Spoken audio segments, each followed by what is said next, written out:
welcome back to Rev Endurance Sports and another education video.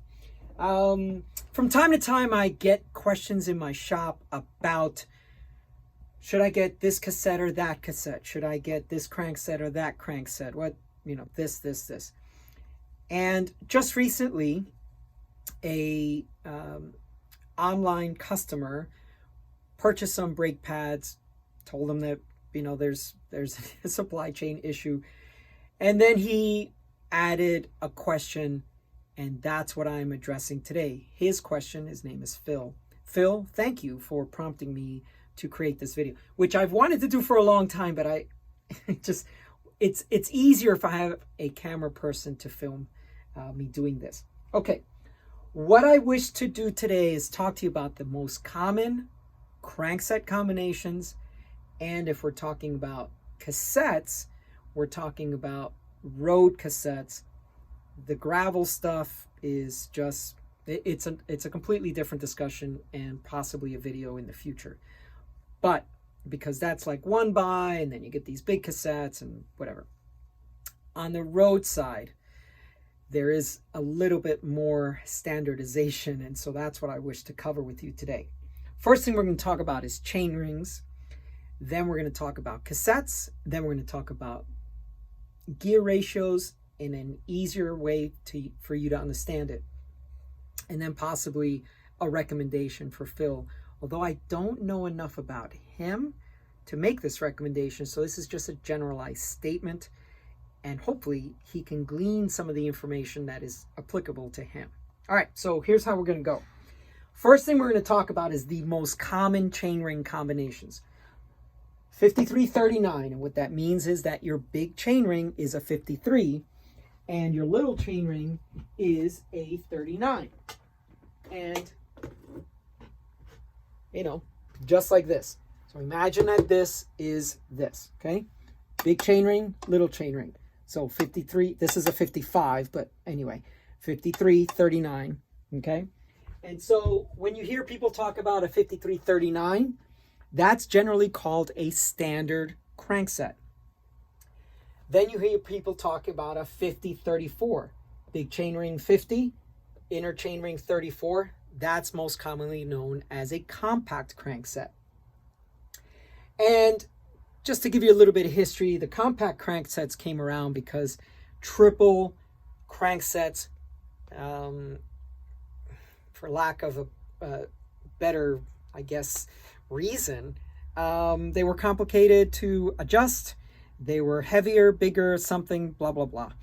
Personally, I think a triple crankset is awesome because then you can have a really small cassette range, and you have a lot of gear range, and all your space is really close. In other words, the cogs are not spread out as much. For example, if you were to look at the one by mountain bike cassettes, they're like a 1052 or something. So you've got to get from 10 to 52 teeth in only 12 steps. And you can do the math on that. There's 42 teeth difference between the smallest and the largest. So you're just going to have these big gaps. Okay, so just to recap. Standard is 5339, compact 5034, and then they came out with this thing called a mid-compact. Now the advantage of the mid-compact was it's 3 teeth less on the inside chain ring, so 36, but it's only 1 tooth less on the big chain ring. And I'm going to go into that in just a second. So for people that were like, well, I don't need that much climbing help to go all the way from a 39 to a 34. I only need a little assistance from my 39. So you only drop about 3 teeth here. And then on your big chain ring, you would have dropped 3.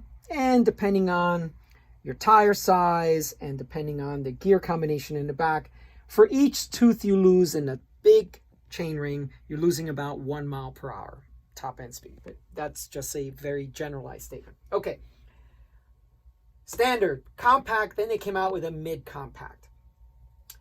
Now, the customer is asking me, well, should I, with this 5034 that I already have and this 1132 setup I already have, I probably should have done this in different colors. The 4832 crankset is out there. Should I get that with my 1132? Or some people have told me I should just get an 1134. So we're going to go over that in just a minute. But what does all that mean? Let's look down here. If you want to increase your climbing capability, in other words, a steep hill, reducing the grade of that steep hill, 10%, 12%, 15%, you'll want a larger main cog in the back. You'll want something fairly big in the back. And all of it is dependent on, of course, your front derailleur. So if your front derailleur is a short cage or a larger cage, so SS or GS, that rear derailleur will help you get bigger cogs in the back. So here's the thing. If you have larger cogs here, but smaller chain rings here, so large cogs, small chain ring, that is better for climbing. If you're thinking about top end speed, well then the bigger the chain ring is up front and the smaller this is in the back, that's better for top end speed. You can rewind that and watch that 100 times if it doesn't make sense to you the first time. So this gentleman has a 5034. He currently has an 1132. So he has a 34 chainring up front. And this one back here is a 32 in the back. So he's asking, well, should I get a 34? Or should I swap out this crankset so then I have a 32 combination? Well, the math is pretty interesting. What I did was I said, okay, I have a gear inch calculator at 60 RPM, which I think is a fairly reasonable steep grade cadence. At 60 RPM, if he's got a 34 inner chainring and a 32, right? So this setup here, then he's able to go about 5 miles an hour. And of course, for some people, that might be a challenge to keep your balance, but 60 cadence should be good enough to keep your balance. If he were to switch to an 1134 cassette, that miles per hour that he could attain at 60 cadence is 4.7. So that would be a little easier for him to climb this let's say 10%, 15% grade, whatever that grade is. But I should say, if he were to switch a crankset, which costs more money, by the way, than just a cassette, if he were to switch out a crankset, 4832, and keep his same 32 cassette, it's the same. So a 4.72 mile per hour with a 34 cassette that he thought maybe I should just get that, or should I change my crankset, 4.72, it's exactly the same. So either combination is going to do the same for him. So he doesn't gain much by swapping out a crankset. It's much easier to just swap out a cassette. Okay.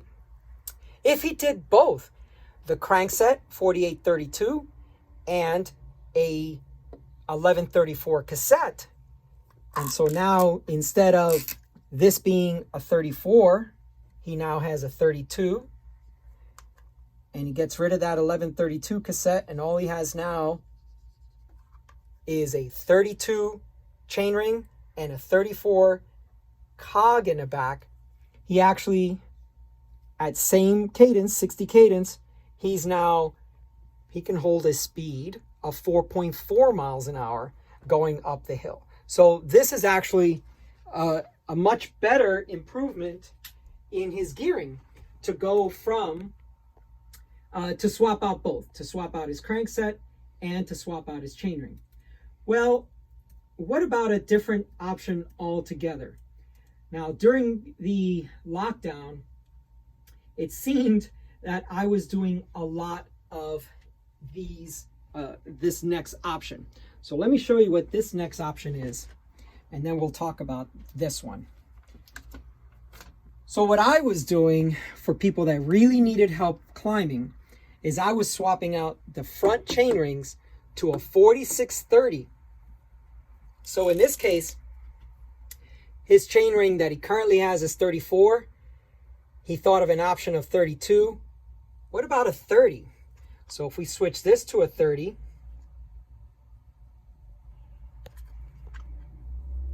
and we still keep that 34 tooth cassette in the back, so now he goes from an 1130, a 30 chain ring with that 1134. He can now, at that same 60 cadence, he's now at 4.16. Well, what about something else? Because this is probably where it matters, probably more than anything else, for maybe getting a little bit more of a spin. So now, see, remember this was 4.72 and these were both going to be the same?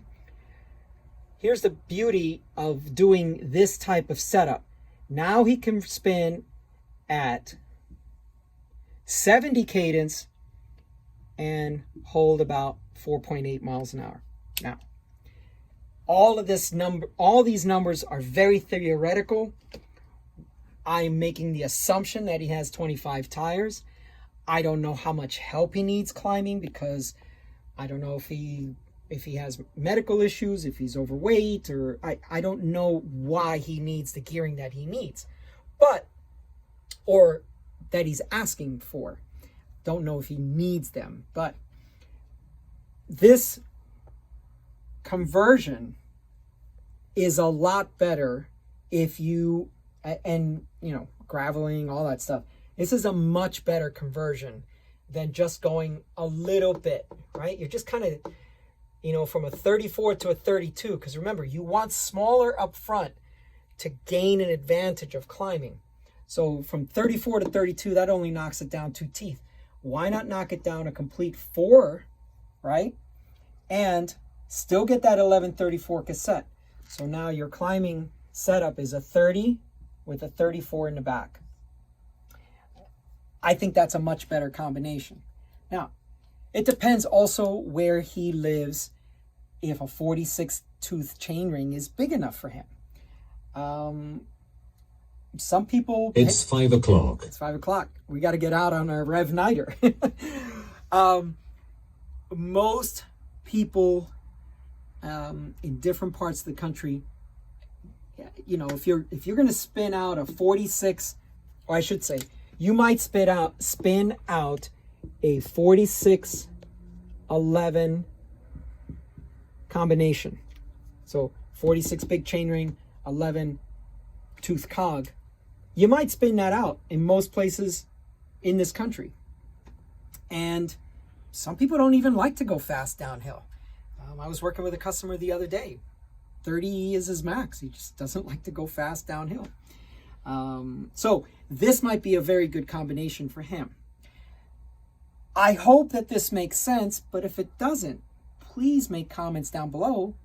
I will be happy to explain it possibly in a different way, or answer your direct questions so that you can get the answer that you need for it to make sense to you.